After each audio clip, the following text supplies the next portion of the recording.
My name is Vivian Chima. The program is Open Parliament. Welcome to the program. Today is the 18th day of January 2023. Today is Wednesday, of course, the midweek edition of Open Parliament. Well, the time right about now, it's 7 minutes, yes, 7 minutes gone past the hour of 9. Remember, 9 on the DOT every weekday will bring you Open Parliament. Today it's not going to be different because we have a lot of issue to dissect this morning on the program. Once again, good morning and welcome to the program.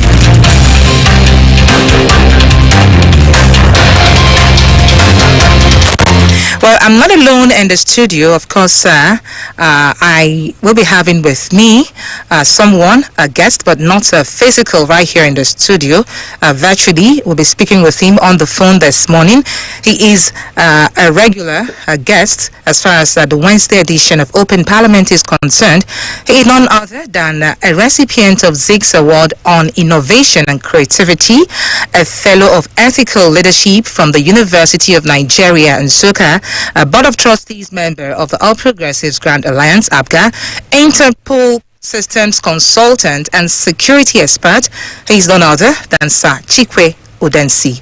Well, we have him on the phone this morning. A very, very good morning to you, sir. Good morning, Vivian. Thanks for having me. Okay, we're happy to have you once again on the program. Of course, you know you own the Wednesday edition of the program, always on this dial. Thanks for the honor. Okay, so straight up to business, let's start with why we did not have you last week. Of course, it's a regular occurrence that on Wednesday you'll be here to talk with us on different issues. We didn't have you here on air last week. What's really caused that? Yes, thank you very much, Vivian. I could not come on radio last week because it was the first day we were having the court case in the Court of Appeal in Abuja, and I wanted to be present in the Court of Appeal. The Court of Appeal is always very timeless. 9 o'clock is their time, and there was no way I could mix it up. You recall that at the lower court that the candidacy of Gregory Bay was cancelled by the lower court, and there was instruction that a fresh election be conducted, primary election be conducted within 14 days. The party did not do that, basing it on the grounds that there's an appeal, and also that there was a false information. In fact, there was a stay of execution, which there was none. So the party was a bit confused, and the party had to stay without conducting the primaries. So we are now at the heat of the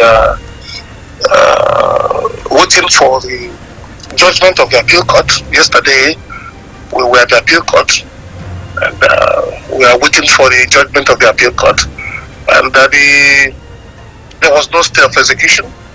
If the party had known actually there was no stay of execution, I guess the party would have gone ahead to conduct the primaries. The stay of execution, the motion was thrown out by the Court of Appeal. It was not heard. So I was surprised that we are still where we are, hoping that sooner than later the Court of Appeal will give its judgment and we will follow it from there. Okay, please, can you let us in as to what is the status of your own cross appeal? Because we understand you also filed a cross appeal on that matter. Yes, I did cross appeal because there were some loopholes. There were some things that were not covered by the lower court. Okay. What cross appeal means is that somebody has appealed and you are not even satisfied with the judgment itself. So you have to cross appeal to make sure that those issues that were not treated at the lower court to your satisfaction were treated. That was why I cross appealed, seeking that, number one, I should be declared the candidate. In an attempt where I'm not declared the candidate, the Court of Appeal should give an order for the party to redo the primaries as was ordered by the lower court. That is the position, and we're trying to make sure that the right thing is done, and it is done on time. Okay, it is still open Parliament, and remember we have Sir Chikwe Udensi, a security expert, Interpol consultant, right here on air, talking with us on real issues. Still talking about the appeal, the status of that appeal right about now. You've made it clear that the stay of execution has not been granted. Would it be right, that's a question thrown to you right about now, would it be right for anyone to campaign as the Guber candidate of your party? Because the court judgment was explicit on the fact that your party has no Guber candidate, and everyone should revert to the aspirant status. What do you make of anybody campaigning as we speak right about now? I am very concerned, very, very concerned that people have decided to jettison the court order. The court order is quite explicit. It says that the primaries that brought anybody as the candidate of the party in the state has been cancelled by the court of competent jurisdiction. I was surprised that not only the individuals calling themselves candidate, I was also surprised that some radio stations, I remember Flow FM, even called Greg Ribe the candidate of ABGA, in total violation of an order of court. Even several stations, Rapid FM, I was told, even Rise Television. I remember when he was on Rise Television, not too long ago, he called himself, or they called him, the candidate of the party. I had the opportunity to quickly call in while the program was going on, and I tried to explain to them that they were misleading the public. If a court of competent jurisdiction makes an order, if there is no subsisting counter order by a higher court, you do not take laws into your hands. That's what bothers me. And I'm bothered also that those who ought to inform, the radio stations who ought to be informed, and also their job ought to inform the regular society properly, are themselves uninformed. In fact, I was surprised when I called Flow FM to inform them that they were doing the wrong thing. They were misleading the public by calling somebody whose position has been annulled by a court of competent jurisdiction. They are calling him a candidate. In fact, Flow FM said they were not aware that there was a subsisting order. So I'm surprised, very concerned that these kind of laws are not being established to the extent to which they ought to be. I have said severally over and over that this is one of the reasons why people like me have chosen to come out for leadership. The right thing must be done.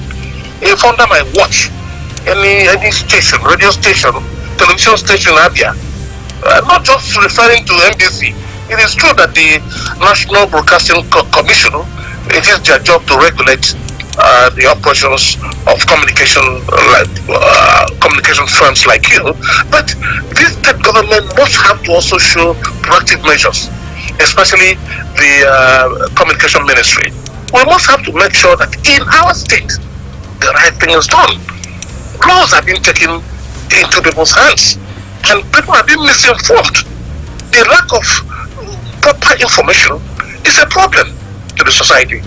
And if you ask me, I will insist that we must, at all given time, do the right thing. The radio stations must make sure they do not assign or ascribe any undue authority to themselves by violating court orders.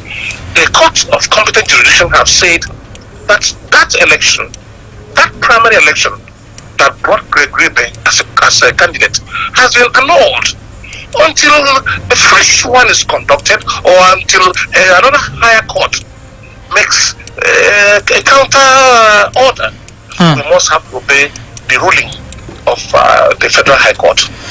Okay, now still talking this issue right about now. Do you think it's just enough for the courts, talk about the judiciary, not to grant the stay of execution? Because, of course, things have to be sorted out clinically. The case, as you speak, is in the Court of Appeal, and right now, nothing has been done with regards to the stay of execution. It was not granted, like you said, and your own cross appeal, too, has not been given attention to. What do you, the timeline, don't you think there's some sort of foot dragging on this particular issue? Don't you think this whole thing should be sorted out in real time? Yes, the Constitution and the Electoral Act made very specific provisions. Before now, you remember that such matters can last even after elections are held. But right now we have proper provisions in this amendment of the Electoral Act. All activities at the lower court must be commenced within 14 days of the matter and must end 180 days. And all appeals must also end within 60 days. So given our own instant, the appeal must end before the 10th of February. So, but we hope it will end early enough. We have concluded all the hearings, and the court have adjourned for ruling. So we are expecting the courts to give their judgment as soon as possible. So it is not what we used to have before now. Before now, it can linger even after 8 years may have elapsed. But now, with the amendment of the Electoral Act, timelines has been given. Even if anybody chooses to go to Supreme Court, for example, the Supreme Court have assigned every Wednesday of the week to ensure that they get rid of all pre-election matters. So even the Supreme Court has a maximum of 60 days, but they will try to do it in such a way that all the matters will be heard even before the elections are held. So we are not uncomfortable with what is going on, but we're not too comfortable because campaigns are already going on. People are reaching out. I watched the other day a few political parties on the streets doing their campaigns. But APGA, for my own party, is still very moribund because of these inconsistencies that are existing. Exactly. I wanted to talk on that before you touched it. Doesn't it bother you? Of course, I asked the same question to General Ijoma. I asked him this same question. Doesn't it bother you that at this point your party doesn't have a Gilbert candidate according to the order of the court? As we speak, 2019, your party was also immersed in some sort of controversies and all of that. And this time around, it is still repeating. Do we need to keep having this as a recurring decimal? When will it stop? It is not only APGA that is having this problem. I'm happy like that the government have decided to look into it clinically. What do I mean by that?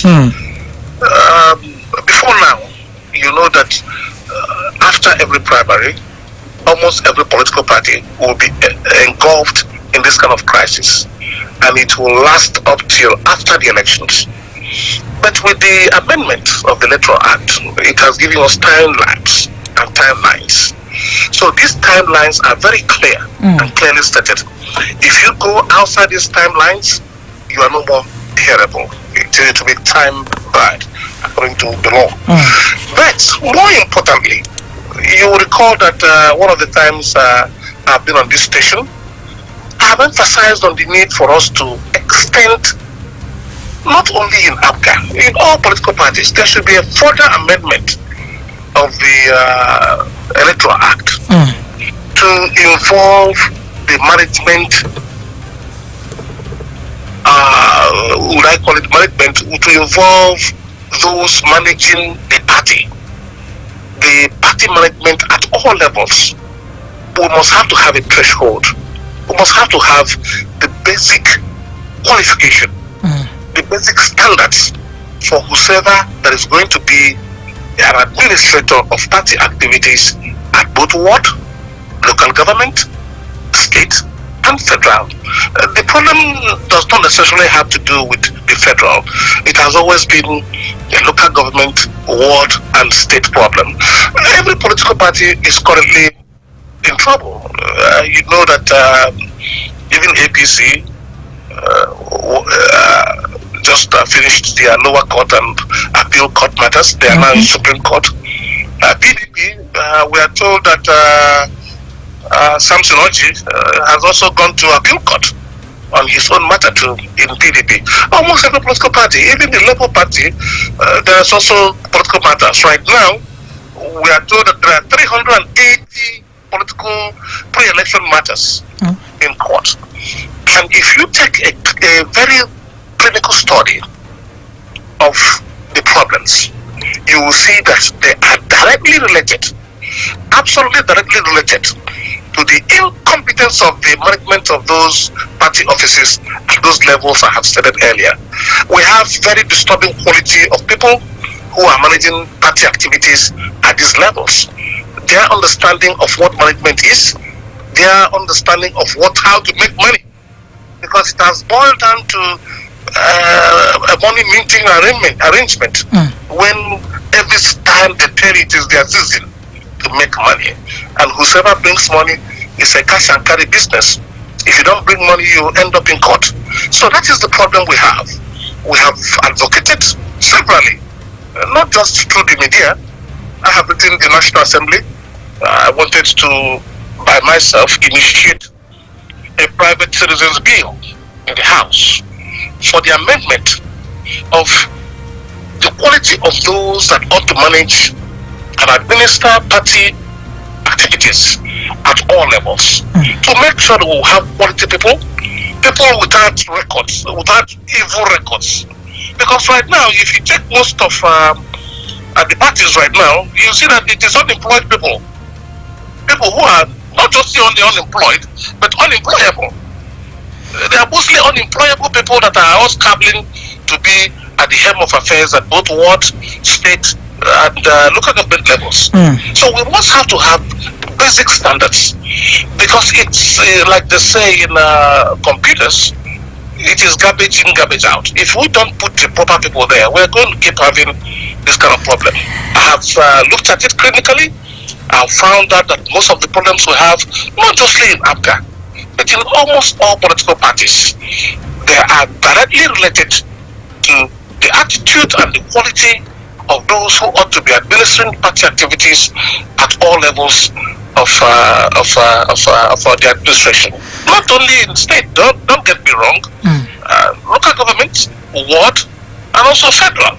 We must have to have a basic quality level. We must have to have a threshold, a basic threshold, not just anybody, anyhow arrangement. Hoodlums have hijacked it. The party administration at most levels have been hijacked by never-do-wells. People who ordinarily cannot even get a job as cleaners in any organization. They are the ones administering party activities.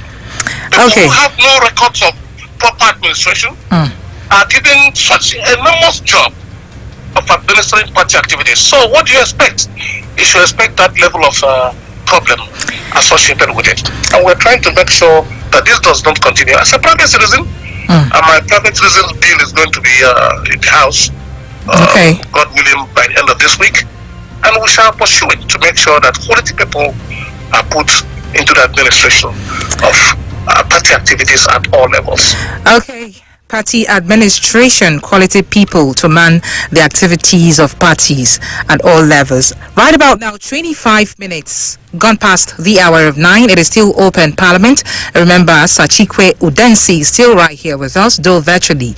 Now, talking about party administration, it's been said that the candidate of the People's Democratic Party, talk about the Gilbert candidate of the People's Democratic Party, the PDP, there have been speculations before now that he has been sick. Talk about Professor Uche Ikonne. Now, quite recently, the Abia State Governor, Dr. Okeze Ikpeazu, confirmed, he revealed that the PDP governorship candidate, Professor Uche Ikonne, in actuality is ill. Of course, according to the news agency of Nigeria, Ikpeazu made the confirmation on Monday in a local radio program. The speculations have been rife before now. There have been concerns about Ikone's health due to his non-appearance at public functions. Now the governor has come open with the revelation that he's actually ill or sick, and he said though he was recovering gradually and progressively. He recalled that the flag bearer has been attending rallies before now, and he said that he talks about the fact that the candidate would bounce back, as he accused those he described as detractors of wishing his absence lingered. Quite recently, about yesterday or thereabout, we have had some Gilbert candidates of other parties coming up to wish Ikone a quick recovery. What's your own as far as that issue is concerned? Thank you very much, Vivian. You will recall that Ikone visited me in the company of several prominent Abia sons. They visited me in my Abuja home to pay me a courtesy call. Bazi Samogabu working with him. A few other prominent sons like Colonel Akobundo, if I recall. Yes. And also the honorable member representing Narujubo Havia Federal Constituency in the Federal House of Representatives, Chifu Konkole, was in that entourage. So many of them came to see me to first of all, according to Professor Ikone, commensurate with me on the death of my father, and also to commend me, according to him, on some of the contributions I have made in the area of security, both locally and internationally. He also had a very quiet session with me, private session, where he asked me for support. He asked me to support his bid to be the governor of Abia State. I appreciated his humility, but I had to also tell him that I was also contesting for the position, that in fact we shall be on the opposite sides of the coin in the contest. But he spoke very well. He was very articulate. He was very humble in his disposition. He marshaled out his ideas in some sizable eloquence that I was quite impressed with him. So when I heard that he was a little bit indisposed, I was concerned, and I wanted to also try to reach out to him. One good turn, they say, deserves another. I wanted to reach out to him to find out what the question was, but there was no communication. Everybody was in the dark. The government could not come out to tell us what was going on. It gave room for all kinds of insinuations. All kinds of information came out. There were rumors, there were innuendos, there were speculations. But I thank God that the governor have come to tell us the position. The governor said he is ill but recuperating. My little prayer is that God in his mercy will restore his health and restore it adequately. I extend my sympathies to him and his family, while I'm praying also to make sure that he comes out a healthy and normal man. But that brings us to the issue of information. You recall that in this program I have said very clearly that one of the problems we have today in Nigeria is the idea where government allows rumor to take its stride before they come out with information. Our beloved brother Ikone was out of circulation for some time. If you ask me, it's getting to 2 months. Why did it take the government or the information ministry? Why did it take them almost 2 months of all kinds of speculations, all kinds of insinuations before they come to say what the position is? If we had had this information earlier, at least those stories and all those innuendos ought not to have taken its roots. It is only Benue State government, the government of Mr. Otom, that has weekly briefings on the table. Even the federal government, there's no briefing. Everybody's in the dark. Nobody knows what is going on. ordinarily matters like this, a competent commissioner for information or a competent information ministry ought to keep us abreast of the information of everything that happens every week. We must have to have a weekly briefing of what is happening, not just politicians, no, prominent sons, prominent daughters' activities, all the happenings, promotions, sacks, discharge of duty, all kinds of information that ordinarily ought to get to the society every week. We don't have it in Abia, we don't have it in other states, we don't have it in even at the federal level.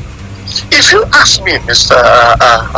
Vivian, let me not call you Mr. C. If you ask me, Vivian, I will tell you very clearly that this is one of the biggest problems we have in the country today. The local government chairman ought to every week brief all citizens and residents of his local government on the happenings in the local government. It will also include the crimes that have happened, the good things that has happened, the bad things that has happened.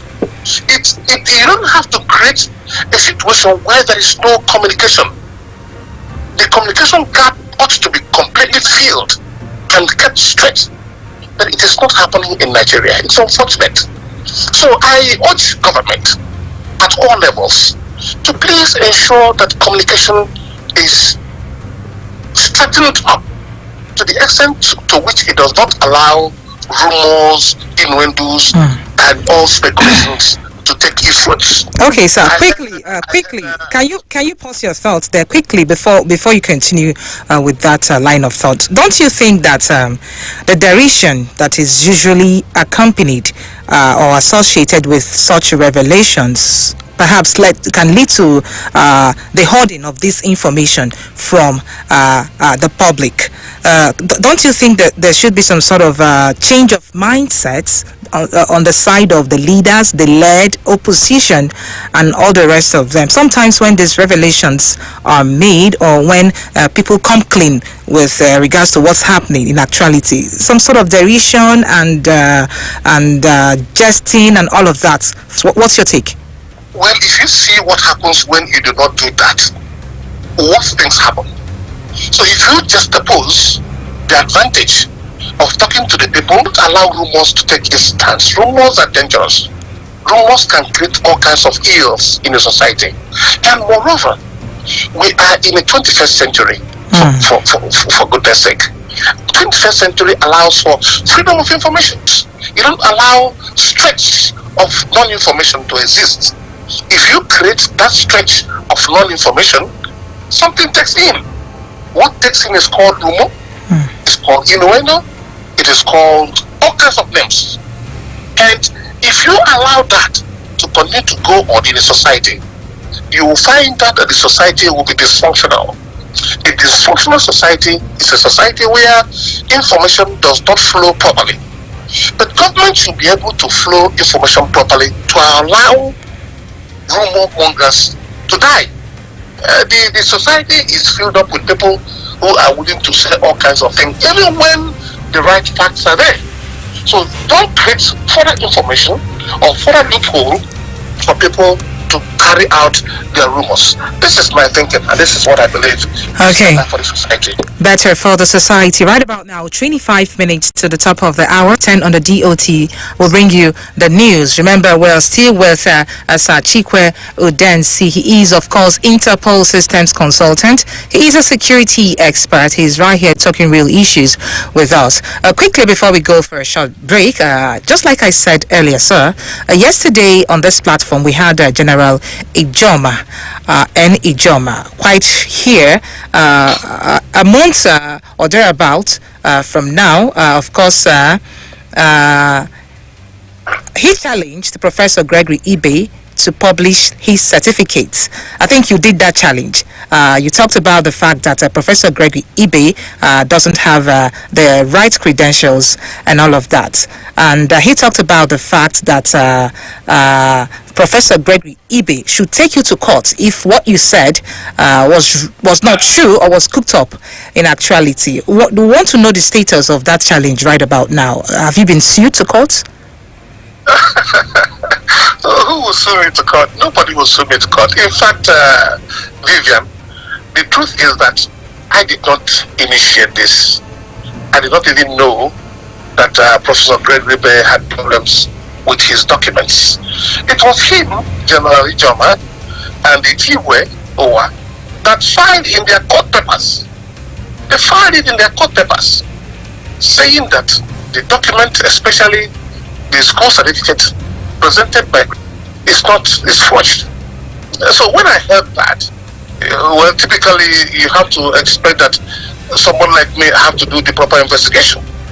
The day I heard the danger of this kind of allegations, we have to make sure these allegations are true before we make them public. So I had to do my own investigation. I said in open parliament that I initiated 3 lines of investigations. One from my personal self, the other one from my equipments and instrumentalities of investigation, and also from private sector investigators. And we reached out to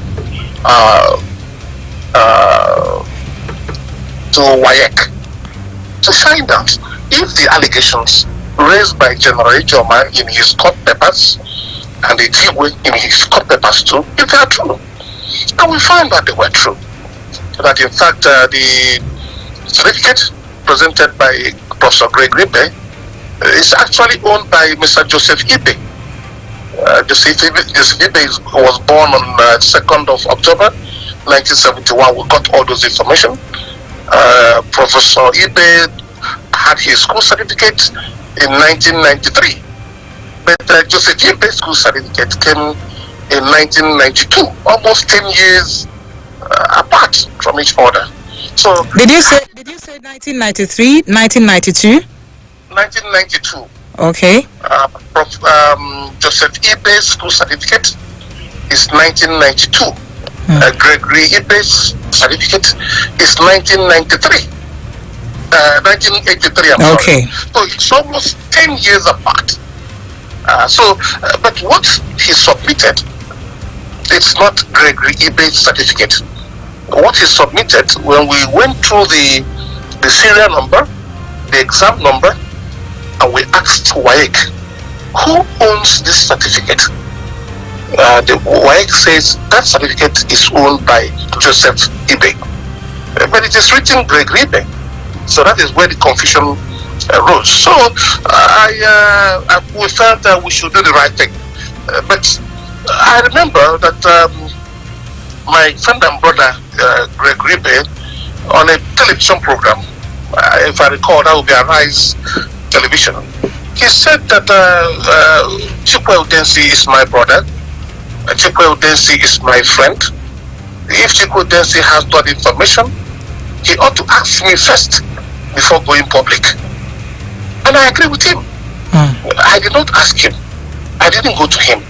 You see, Vivian, if you make mistakes, you must have to correct your mistakes. Chikwe Udensi is somebody who, if I have any issue to doubt what I have said or what I have done, I correct it immediately. And I have enough humility to apologize even to my employees if I have hurt anybody. So when I realized that, though I have gotten the information, but I did not inform Gregory Ibe before going public. Gregory is my friend. So if such information came, I ought to get in touch with him before going public. So what I did was I went to see him in Uturu in his home. I called him on phone and fixed an appointment. I told him, I'm coming to see you. I heard what you said and my conscience pricks me. But I ought to have even asked you first before going public. So I went to see him there. I apologized for going public first before talking to him. But I showed him the documents. I had all the documents with me. I said, look at my investigation, my brother. I have found out that the certificate you presented is not yours. It is somebody else's. I ought to have discussed this with you first and foremost before going public. I believe it was a mistake, and I asked for his apologies. I begged that look at the facts of the matter, look at the documents, Can we talk about it?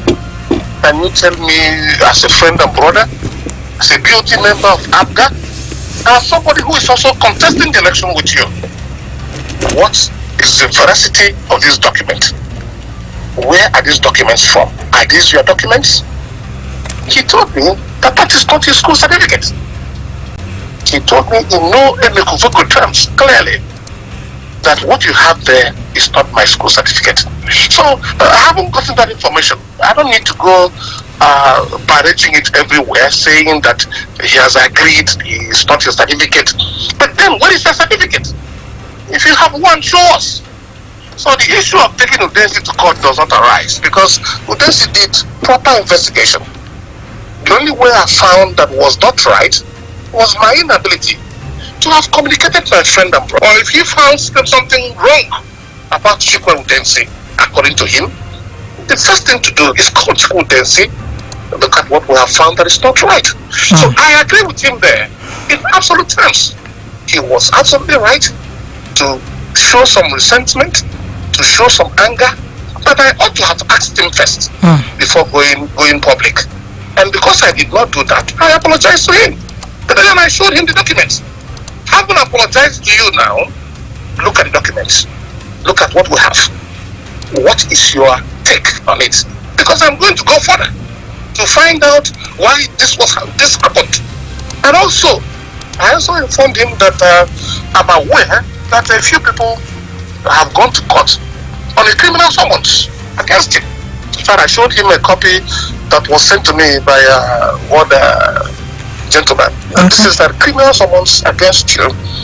He was not aware of even the criminal summons that has been filed against him. So the grievous issue is a very thorny one. It's an issue he himself has to clear by himself. It has been made public. It is a public record now, having been filed in the courts by Chikwe, who was senior advocate of Nigeria, and also General Joma. Both of them filed it in their court matters. I did not file it because it was not a matter for me. My concern was that the primaries that were held, I won. Whether he has a certificate or not does not bother me. I'm only concerned that Chikwe Udensi owns the governorship candidacy of ABGA in Abia State. Okay. 16 minutes to the top of the hour. Just perhaps you could just talk briefly still on this certificate issue. Why some will quickly agree with you and perhaps others that it is right for the right thing to be done, especially when it has to do with your credentials. Some also would want to believe quickly that the evidences presented by you, like you said, and others failed the objectivity test, because some would begin to question, why now? Why haven't we had this before now? Why are all of these things coming right now? What is the main objective? Some might begin to question the objectivity of what is happening. What do you have to say? It is only when you present the certificate that we'll look into it. All this while it was not presented. It was only presented now for election purposes. And that is why we looked into it, especially the very doggy eyes of Chikwe who initiated the investigation to find out what it's all about. So it was not presented before now. If we knew that it was there before now, we would have spoken. So it was only necessary now because it was presented now. If he had presented it before, then the issue of why now would arise. He only presented it now for the purpose of election. That is why the eyes are there. Okay. Right about now, we need to throw the phone lines open. Of course, remember, Sir Chikwe Udensi is still on this dial. He is, of course, Interpol Systems Consultant. He is a security expert and some other accolades on his shoulders. Well, we need to begin to throw the phone lines open right about now. If you have a take or two, a question or two for Sir Chikwe Udensi, why not bring it right about now? 081-611-15955 or 0701-6514-107.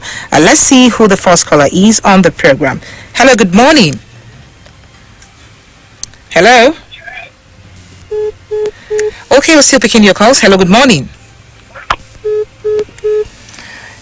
Good morning. Hello. Hello, good morning, Vivian. Good morning. You're welcome, please. Yeah, please, RGN, Better Youth Multipurpose Cooperative Society Coordinator, other state. Calling you now from Post Office, Omaya. Just a minute. Go ahead. 1 minute. Sir, I love your dissecting, the way you have been dissecting issue. Good morning, sir. So my own take is that I think with your position now, you can lobby the upcoming senators or the Green Chamber members to really address the issue of party representatives or people that are heading the party. Because what you really said is one of the problems we're having in Nigeria. At the party level, they don't put the right things in order. They do things in shambles.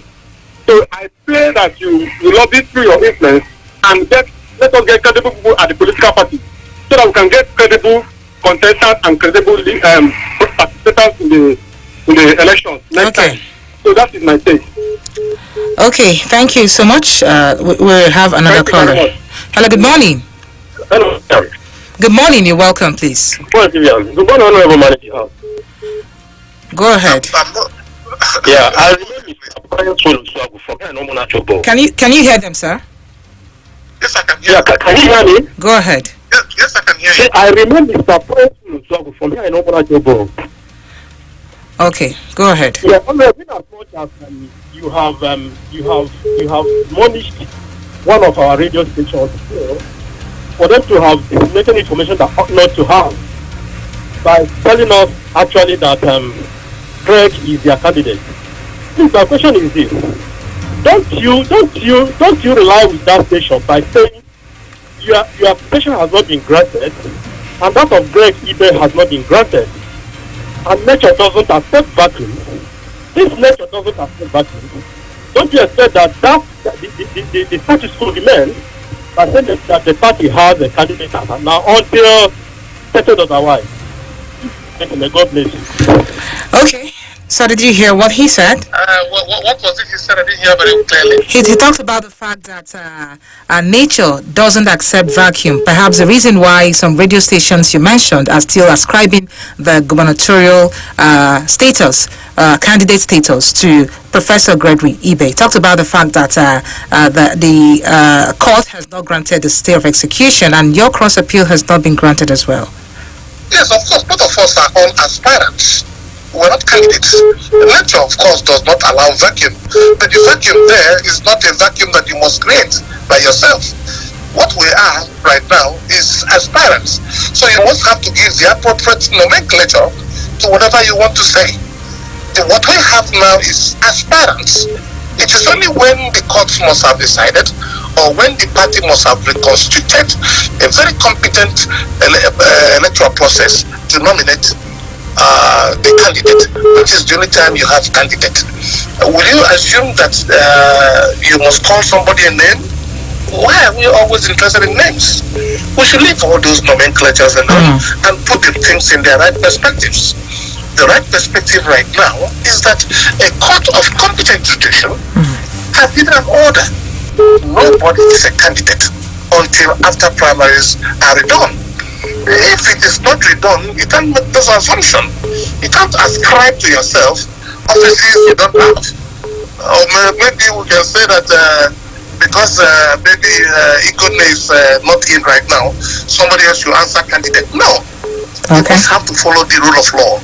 Okay. We must have to be very respectful to whatever court orders that exists. Okay, we're still picking your calls. Hello, good morning. Good morning, Vivian Chima. Good morning, please go ahead. Good morning, sir. Chikwe Udensi. Good morning, sir. Who say man knows the name? I'm calling from Omai. I want to thank you once again for coming on air to tell us and exercise us about the situation of things, the way it should be in Africa as a political party. The area you as in kicked against is supposed to be seen by the lawmakers. They should make sure that it should be included in our 1999 constitution has been amended. So because of these people that have the party, people that always conduct the primaries, most times they will not have competent people in political parties to conduct their primaries, and they can give it to anybody to come out to represent the state or the political constituent. So it's a welcome development. Then regarding the issue of certificate forgery of our brother Professor Greg Libe. If peradventure it happens to be true, I don't know. I don't know where the country or where the state is heading to. So, like you say that they said that the case is still in court. So I pray that God will still grant you guys the thing that let the right thing be done in Abia State. In as much as we are praying that any person that is going to take over the state will be a man of integrity, will be a competent personality that will help us to continue from where Kesi Baza is going to stop. Thank you and God bless you. You're still picking your calls. Hello, good morning. Good morning. Chikwe calling from Omaya. Okay, go ahead. Let me go on the technicality of the prosecution. The first of course record, Vitanyaku, give them soft landing. You cannot be conducting an exam where the question paper is no bacala. Answer sheet is in Mahofia. The exam center will be somewhere in Aba. That's what they did. They did not conduct any primary, and there's no vacuum. Abga is not only the party in the contest of Abia State governorship election. There's no question of vacuum. So as it stands now, what they are attending for, first of court record told them that people do not conduct primary. So go back and conduct a primary. So they go to court asking to quash the judgment of the High Court that they conducted primary. I don't know how that one is possible. They did not conduct primary. You understand?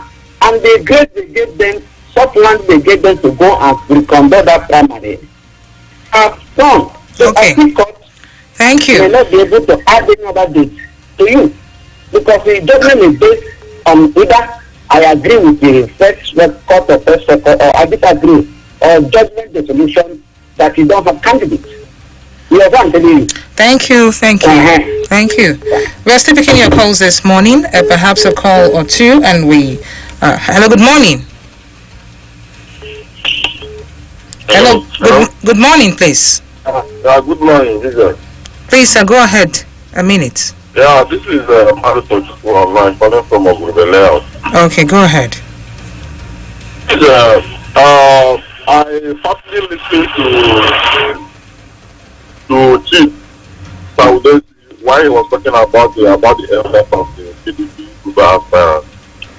But I must commend his maturity in the way he talked about it without any antagonism. But coming to his party after, what he said, it's obvious that he's in good terms with Greg Libe. So why can't they shield their sword for the interest of the masses and for the interest of the party? This is a vision something. Why can't they work together? Why is it that each time is always in court? And people now, there's rumor that is working as a contractor against the party. So I don't know how he can clear that and put it straight. Thank you. This is very interesting. If you wouldn't mind, can I talk about it? Please go ahead quickly, sir. Let me give him information. Let me give him the clear information. When I went to my brother Gregory Ibe, I expressed this concern. I said, we have a problem here.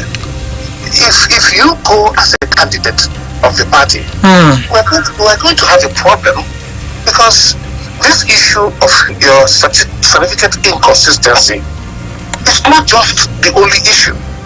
There's also the issue of your names. Your name is Gregory, your name is Charles. At one point your name is Charles Ibe. At one point your name is Chikwe Ibe. But it is going to create a problem for us. Wouldn't it be a good idea you allow Chikwe Udensi to go as your brother? We discussed we were there for almost 2 hours. I was there for almost 2 hours with him in his home. He entertained me very lavishly, and I was very excited. I told him, let us shield our swords and make sure that we have a candidate that can contest the election. If we say we're going to be in court and allow the court of appeal to give it to you, Abga may not have a candidate, because after all, it is in public domain. Okay. And you have not countered it. So as to the issue of all the rumors of what Chikwe Udensi is, then you don't know who Chikwe Udensi is. Okay, let's pick this last call before we call it a wrap, sir. You conclude, sir. Hello, good morning. Hello, Good morning. You're welcome. Please tell us your name and location. My name is Obunne. I'm calling from Mumbai. Okay, quickly. I want to thank Sir Udensi for his advocacy, especially when it concerns with what needs to be done about leaders of the political parties at different levels. I want to thank him so much. But I think it's important for us not to mislead the people in the area of who the candidate actually is. According to the INEC website, up till now. Hello? Okay, I think we lost that caller there. Sir, please, can you just wrap up? He said something about according to INEC documents. I guess what he said may be that in the website of INEC, that it is still Professor Ibe's name that is there. Okay. It is possible until the courts dismiss suit. So if they have not done the needful, it is one of the problems we have in the society today, which we are trying to say, put competent people in positions of authority so that they can do the right thing. Okay. If you keep having incompetent hands, you keep having problems associated with things like this. Thank you. I will check the website. If I find out that the name of Greg is there, I will take the INEC to court for disobedience to a court order. Okay, thank you so much. I think at this point we need to allow the curtains to drop. We can't continue with your calls. The callers buzzing to call right now. Thank you so much, Sir Chikwe Udensi, a fellow of ethical leadership from the University of Nigeria and Nsukka. He's also a Interpol systems consultant and security expert with us this morning.